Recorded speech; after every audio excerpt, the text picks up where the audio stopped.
Happy new week, I guess. Welcome to Misunderstood. I am so happy that you're here. Thank you for continuing to be part of this community. We absolutely love that you are not just a consumer, but also a contributor. We absolutely love it. For everybody who is new here, welcome to Misunderstood. The sole agenda of this platform is to give understanding to the happenings and events in life and just give them some perspective so that you don't have to go through life alone. I think it's more painful to go through life, yet someone has learned some lessons along the way. And so that's what I seek to do on this platform. And I invite as many of you to share your experience and knowledge and wisdom in these different areas we talk about. This week, we're going to be talking about a great conversation because it's an observation I made. I feel like the world is becoming less and less compassionate.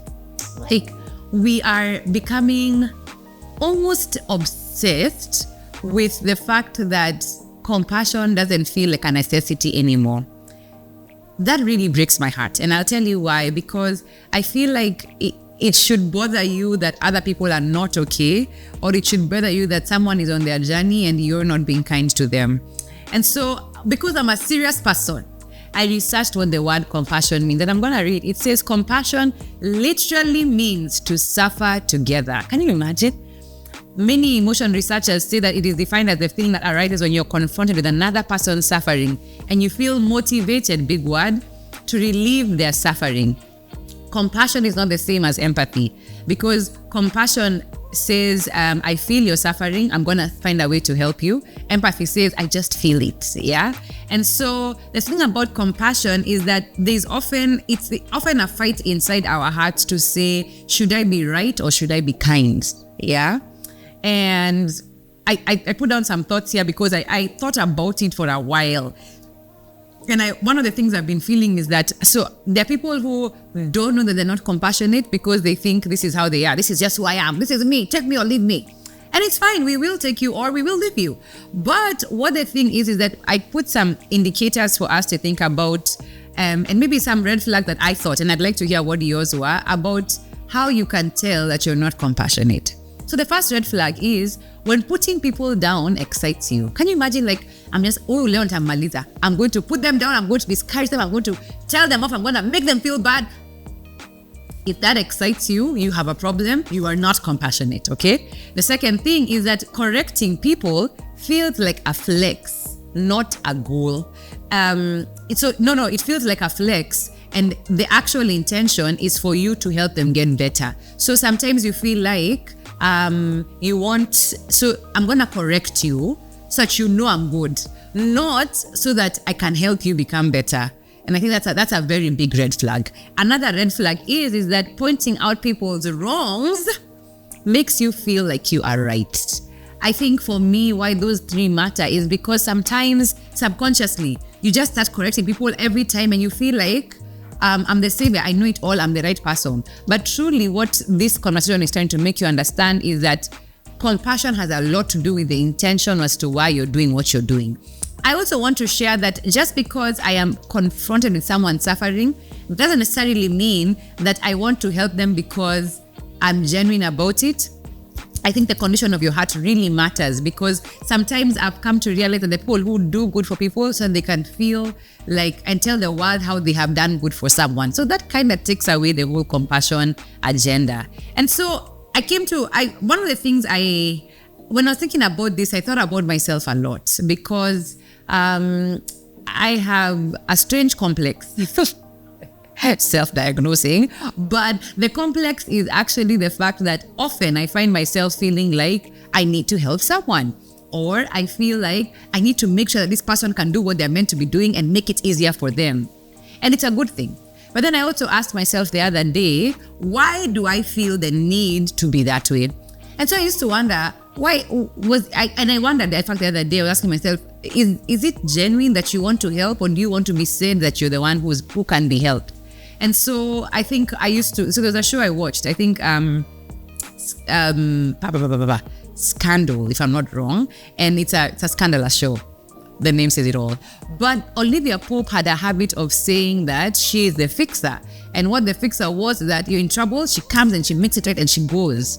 But I also want to let you know that fixing doesn't mean you have compassion, because you can fix for the purpose of your name label becoming bigger, but really your heart is not in it. And so compassion has a lot to do with the posture of your heart. And so here are some things to do for you if you feel like you struggle with compassion. The first thing to do is appreciate people more. Appreciate them. And I think appreciation is not only when they do big, also when they do very small. And that small sometimes is hard to appreciate, because in your head you're like, this is nothing. Why are we appreciating it? But the truth is that it matters to them that you recognize the small things they did. So appreciate more. And I think celebrate the highs, whether they are big or small, celebrate. And I think I saw this a lot with a lady that we worked with together with a long time ago. And the smallest things should always make a big deal out of them. Is it your birthday? She'd appreciate. Is it your anniversary? She'd appreciate. And that in an indirect way made me feel like there was safety around her, because she was part of my highs, okay? The second thing to do is that you just need to smile more. Please, smile. You know, so I'm very awkward. Like when I walk in town, because I walk a lot for no reason sometimes. Just put a to town, aimless rounds. And many a times people will turn and you're smiling at them and they're like, okay, what do I do with this emotion? Should I smile back? Are you being weird? And I smile because I feel like it breaks the ice, so that you feel like if you want to say something, we can say something. So someone is seated in a matatu near you or in a bus with you and they're reading a book that maybe you've read, you can make a comment about it. Now remember, comments are important. That comment conversation is a thin line, because I'm not telling you to launch a podcast with this person. I'm just telling you, like, recognize, oh, I read that book. It's really good. I hope you enjoy it. That makes somebody feel like, oh, that's a kind thing to say. And I think that's important. So smiling is important, because strangers, some guys don't know how to start the conversation, or some people don't know how to pass the compliment, but because you know how to, then do it. Initiate it, isn't it? And also, just to be careful with that smiling, don't be a clown. Like, also don't smile like awkwardly. Like, a person, guys, they're smiling and you're like, what are you doing? I don't feel safe in this moment. Be pleasant. Don't be a clown. The other thing to do is a concept I learned, and I think this is very important in terms of compassion. So I love analogies, and I read in this book, and he was talking about how to get perspective on dealing with people, and then also how to be able to be compassionate and get the right perspective. He said, the author, I'll put it in the comment section, I can't remember his name, I read it a while ago, but he said that in this life, you must have the understanding to look at people like infants or like 100-year-old people.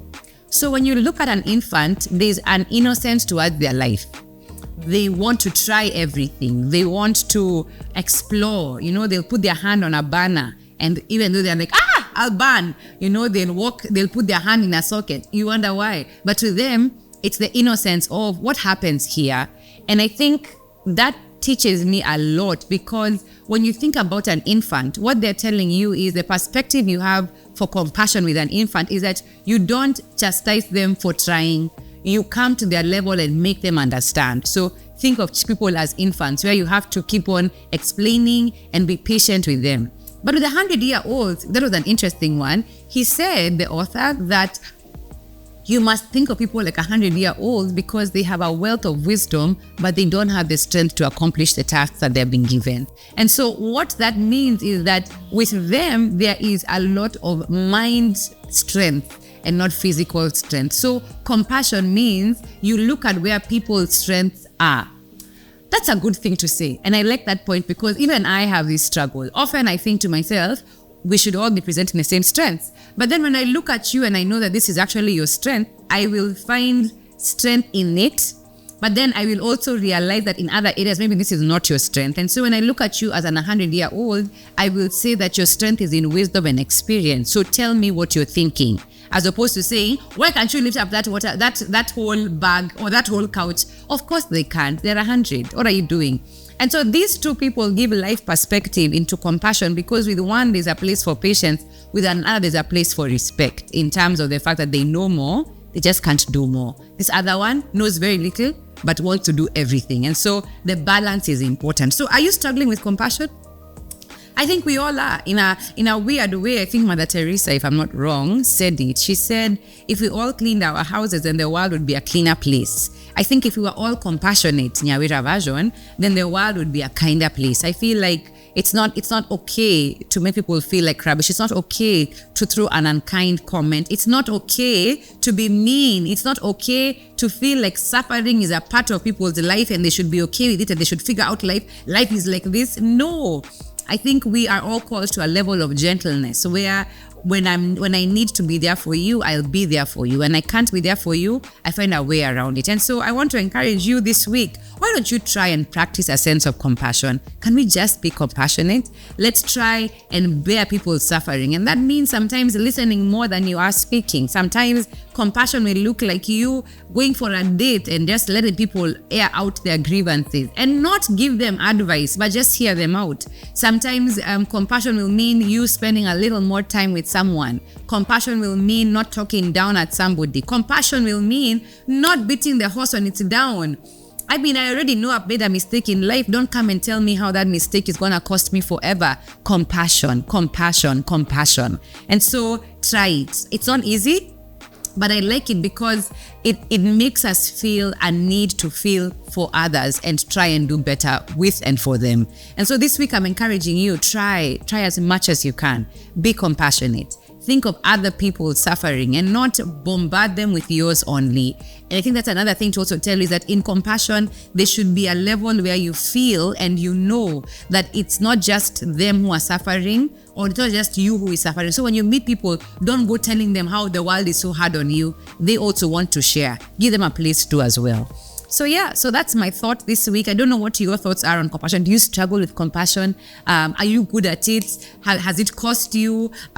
What are some lessons you have? Tell me about the boundaries you put when it comes to compassion. I'd love to hear them because I think I've told everybody this before on this platform. I just start the conversation, but I want to also hear from you. So please leave a comment down there. Let me know what your thoughts are concerning compassion.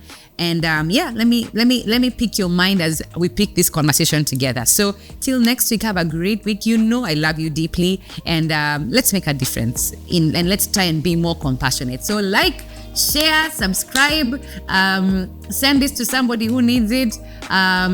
Listen to it a bit more for yourself as well. And let's be more compassionate. Till next time, I love you.